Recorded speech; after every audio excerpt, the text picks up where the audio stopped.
have with me today Gabe and Asher. How are you, gentlemen? Awesome. Nice to see you, man. Tell me about the roots of collective horology. Yeah, I mean, honestly, the whole thing started when Gabe and I worked together in tech about 7-8 years ago. We did our very, very first collaboration, which was actually with Tudor, and it was on behalf of the company that we worked for. Bottom line is, as we did it, we just had more fun doing that than we did our day jobs. Okay, let's go from that to your collaboration with one of the most iconic chronograph makers of all time. Take it away, sir. So a couple years ago, we found ourselves at Watches and Wonders. We were meeting with Montblanc, and in the corner of that booth was a watchmaker sitting there, just working away, assembling and disassembling a Minerva chronograph. Now, Minerva, for watch nerds, of course, is just a storied brand, and one of the most legendary chronograph manufacturers of the last century. We went over and we spent time with that watchmaker, really looking at the details, the components of the movement, the level of finish. I was blown away. And Gabe and I walked out of there, and it's one of those things where it's like, sometimes you know when you know, we're like, we're gonna do this. We have to do this. I love that. A couple months later, we found ourselves at a watch fair. We ran into our friend Eric Wind. And Eric had a stopwatch with him, Minerva stopwatch from the 1940s.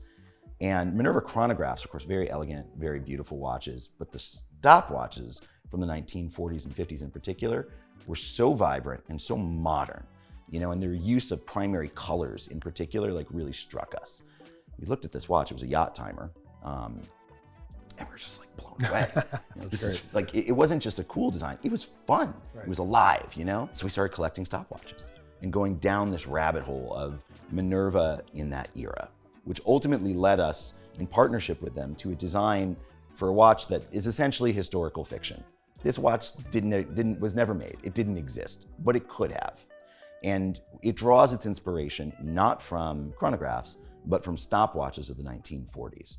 And we wanted to bring some of that vibrancy, some of that color palette, some of that energy into the modern interpretation of the Monopusher chronograph that's now manufactured by Minerva. This thing's sick, dude. So Gabe, tell me, we were discussing this sort of scenario in which if we can get into a DeLorean today and travel back in the time, talking to Minerva, and you're like, hey, what if we were to do like a gentleman's chronograph, but we were to take the iconography of some of your most interesting precision instruments and play with the colors a little bit? And they were like, Gabe, Asher, that's a great idea. Incidentally, what do you guys do in the 1940s? And you're like, hey, we've got a DeLorean that takes us back in time.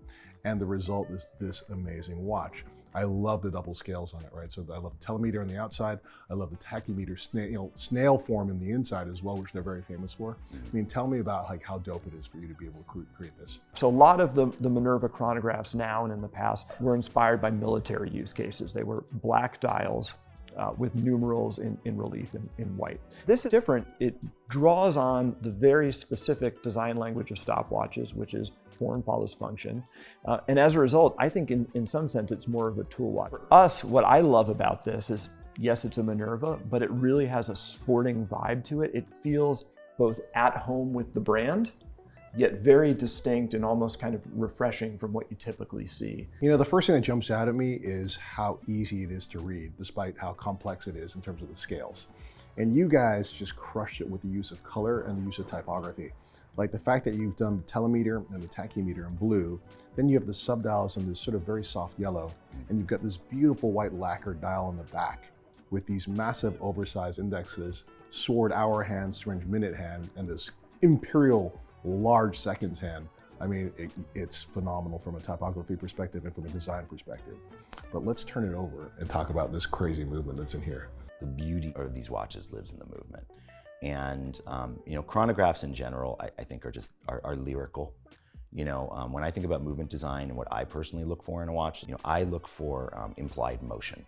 When you look at a movement like this, like there's depth to it, and I remember when I was beginning to get into watches myself, I would look at watches like this and I would see that implied motion, and I would also, in my mind, think of them as like these little mechanical steampunk cities, But it also has an element which is a signature of Minerva, and it serves absolutely no horological purpose other than to be cool, just beautiful, aesthetically pleasing, which is the devil's tail. I love that. Yeah. So the movement has natural motion, it has depth, and it has aesthetic purpose. And I think sometimes when we think about what you were talking about a moment ago, the functionality of this, the fact that that's also married with such a wonderful, aesthetic flair like that bridge is just a wonderful thing. You know, it's one of the most beautiful design chronograph movements of all time. It's the 13-21. I believe there's a celebration in the works for the anniversary of this movement. 100 years. And it's just an architectural and design masterpiece. Tell me a bit about the case. Yeah, so it's 42 millimeters in stainless steel with a white gold rotating bezel. Now, one of the interesting features of this, you'll notice at 12 o'clock, there's a blue arrow, hence the name of the watch.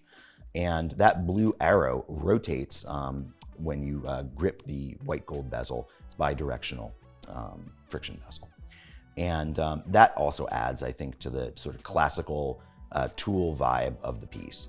So I love that they've really, with a few notable exceptions, stuck to steel as the primary case material for Minerva.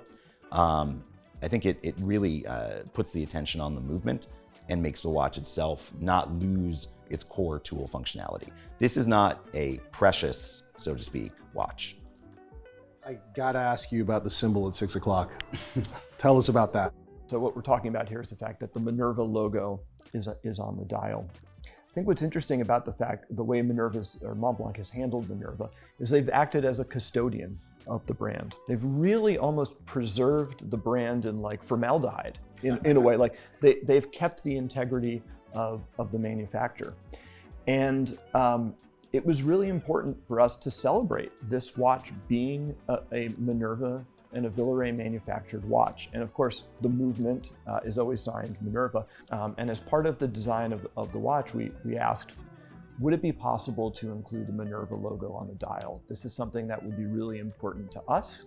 The team at Montblanc said, we're open to that. We need to discuss this internally. It has implications for us and the way we manage Minerva as a brand, but we're open to it.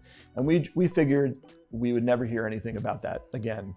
2 weeks later, we get back in a design review with the team there, and they present some renders, and lo and behold, Minerva's on the dial. And they told us they couldn't come up with a good reason not to do it. So there's a good reason for having the logo on there, to really complete the thought. If you're going to celebrate the movement and you're going to celebrate the design, then there is a rationale for having it come full circle. Yeah, I think there's an underlying sincerity to the entire project that merits it, and I'm sure that's what resonated with them as well. Tell me about the plans for the watch. How many pieces will you make? What's the price? Yeah, so we're going to create 30 pieces, which for Montblanc is actually quite a significant portion of their annual production.